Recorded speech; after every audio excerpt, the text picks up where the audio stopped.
বিশ্বের সবচেয়ে আধুনিক অস্ত্র সম্ভার ও ক্ষমতাধর মিত্রদের সঙ্গে নিয়ে চলা একটি রাষ্ট্র যখন অসংযত হয়ে ওঠে তখন বোঝা যায় তার ভেতরেই কোথাও গভীর দুর্বলতা লুকিয়ে আছে। ইসরায়েলের বর্তমান আচরণকে ঘিরে এমনই প্রশ্ন জেগেছে বিশ্বজুড়ে। বিশেষ করে গাজায় চলমান নিষ্ঠুর অভিযানের প্রেক্ষাপটে অনেকেই মনে করছেন ইসরায়েল নিজেই তার অস্তিত্ব নিয়ে গভীর আশঙ্কায় ভুগছে। ইহুদিদের ধর্মীয় আইন ও নীতিমালা ভিত্তিক গ্রন্থ তালমুদে রয়েছে একটি পুরনো ভবিষ্যৎবাণী। কোন ইহুদি রাষ্ট্র ৮০ বছরের বেশি টিকে না, পতন ঘটে নিজেরাই নিজেদের বিভাজনের কারণে।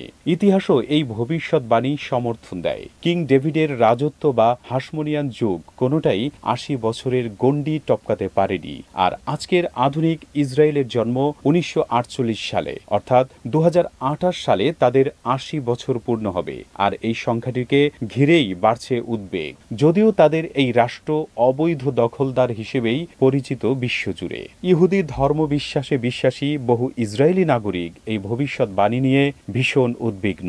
বিষয়টি কেবল ধর্মীয় লোককাহিনী নয়, বরং ইসরায়েলের রাজনীতিকদের কথায়ও এই ভবিষ্যৎবাণীর ছায়া সুস্পষ্ট। স্টুডিও ভোকাল, এখানে ইসলামী সঙ্গীত, অডিও, ভিডিও এবং যাবতীয় বিজ্ঞাপনের কাজ করা হয়। সাবেক প্রধানমন্ত্রী এহুদ বারাক ও রিউভেন রিভলিন বহুবার তাদের বক্তব্যে বলেছেন, ইসরায়েলি সমাজ ভয়ানকভাবে বিভক্ত। সেকুলার বনাম ধর্মীয়, বাম বনাম ডান, জায়নবাদী বনাম এন্টি জায়নবাদী। এই বিভাজন রাজনীতিকে করেছে দুর্বল, সমাজকে করেছে ক্ষতবিক্ষত। অতীতে বলেছেন, ইসরায়েলকে ঐক্যবদ্ধ রাখতে হবে, না হলে হাসমনিয়ান রাজত্বের মতো এরাও টিকে থাকবে না। এমনকি ২০২০ সালে নির্বাচনী প্রচারণায় নাফতালি বেনেট বলেছিলেন, আমার সরকারই পারবে অষ্টম দশকের অভিশাপের হাত থেকে ইসরায়েলকে বাঁচাতে। মিডল ইস্ট মনিটর ও লেবাননের বিভিন্ন সংবাদ মাধ্যম জানিয়েছে, ইসরায়েলের ধর্মীয় গোষ্ঠীগুলোর মধ্যে পারস্পরিক সন্দেহ, অবিশ্বাস চরমে। হেরেদি ইহুদিরা মনে করেন জায়নবাদীরা তাওরাত বিরোধী, অপরদিকে জায়নবাদীরা হেরেদিদের দেখছেন আরবদের প্রতি সহানুভূতিশীল বলে। এই আদর্শিক দ্বন্দ্ব শুধু ধর্ম নয়, জাতীয়তার প্রশ্নেও ইসরায়েলি সমাজকে বিভক্ত করছে।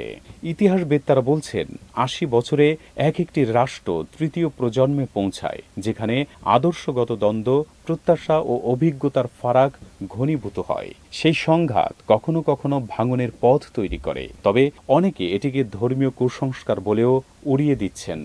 হামাসের প্রতিষ্ঠাতা শেখ আহমদ ইয়াসিন ২৫ বছর আগেই বলেছিলেন, ইসরায়েলের পতনের সময়কাল শুরু হয়ে গেছে। সাম্প্রতিক সংঘাতে মুখপাত্র আবু ওবায়দা বলেন, এই যুদ্ধই শেষ যুদ্ধ, ইসরায়েলের সময় শেষ।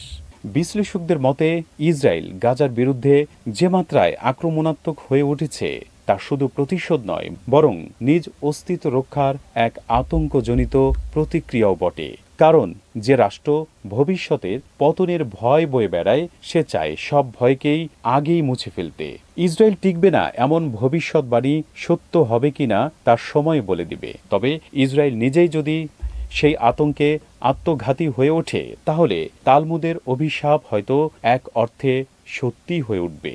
হয়তো একদিন পৃথিবী থেকে নিশ্চিহ্ন হয়ে যাবে ইসরায়েল নামক রাষ্ট্রটি।